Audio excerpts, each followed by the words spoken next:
ధవలవర్ణుడు రక్తవర్ణుండు నా ప్రియుడు, అవని 10,000 అతి శ్రేష్ఠుడాతండు. ఎవరు ఆయన కిలలో సమరూప పురుషుండు. ధవలవర్ణుడు రక్తవర్ణుడు మన ప్రభు అయిన యేసుక్రీస్తు నామంలో మీకు అందరికీ వందనాలండి. అపోస్తలుడైన పౌలు తెలియజేస్తున్నాడు, నా అతిశయము ప్రభు అయిన యేసుక్రీస్తే. అతిశయం అంటే మన హృదయంలో కలిగే సంతోషము, ఉప్పొంగుతనం, హెచ్చు స్వభావం. దీనికి ఒక ఆధారం ఉంటుంది. ఆ ఆధారాన్ని మనం గమనించాలి.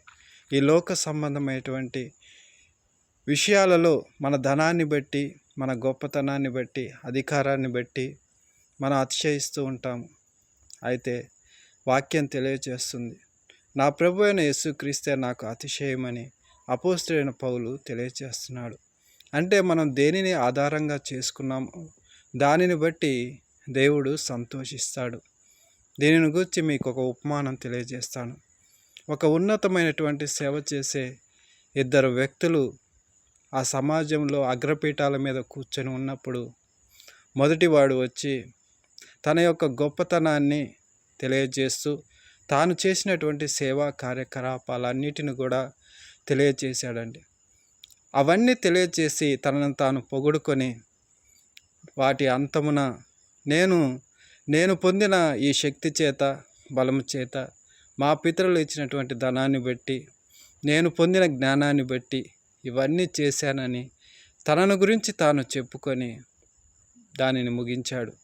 తర్వాత 2వ వ్యక్తి వచ్చాడు.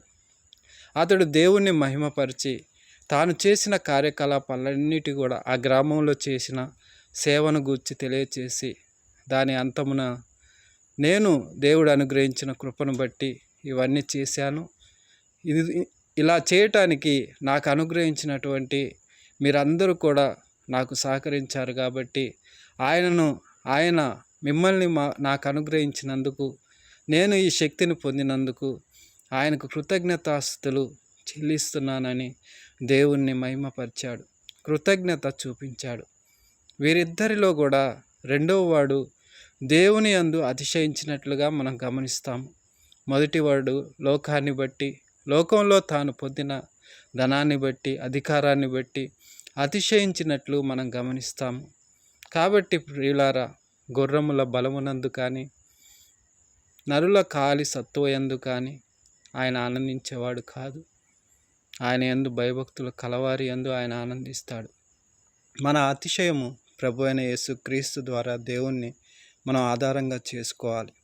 అంతేకాని ఈ లోకంలో మీరు పొందినటువంటి వాటిని బట్టి సమాజ అగ్రపీఠముల యొద్ద కూర్చొని సన్మానాలను, అధికారాలను కోరుకుంటూ, ధనాపేక్షతో మిమ్మల్ని మీరు పొగుడుకుంటూ దేవుడు అనుగ్రహించిన కృపను, ఆయన యొద్ద మీరు పొందినటువంటి అనుభవాలను మీరు దూరం చేసుకుంటున్నారు.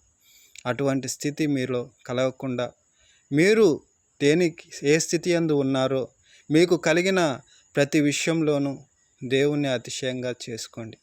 ఆయనే మనకు అతిశయాస్పదము. మనం శరీరాలను ఆధారంగా చేసుకొని, లోకాన్ని ఆధారంగా చేసుకొని అతిశయించిన ఎడల అది వ్యర్థము. దానివల్ల దేవుడు సంతోషించడు. ఆయనను తెలుసుకున్న చేతనే, ఆయన జ్ఞానాన్ని పొందుకొని ఆయన యందు భయభక్తులు చూపించుట చేతనే మనము ఆయనను సంతోషపెట్టగలం. కాబట్టి ప్రియులారా, మీ అతిశయ కారణము, మీ అతిశయాస్పదము దేవుడై ఉన్నాడా గమనించుకోండి. మీరు ఏవి కలిగి ఉన్నారో అవన్నీ కూడా దేవుని చిత్తమై ఉన్నవి. ఆయనే నాటువాడు, పెరుకువాడు ఆయనే, మేలు చేయువాడు, కీడు చేయువాడు, సమస్త క్రియలకు ఆధారభూతుడు ఆయనే. కాబట్టి మన అతిశయము ఆయనను చేసుకోవాలి. దేవుడే మన అతిశయ కారణము. దేవుడు మిమ్మల్ని దీవించునుగాక. ఆమేన్.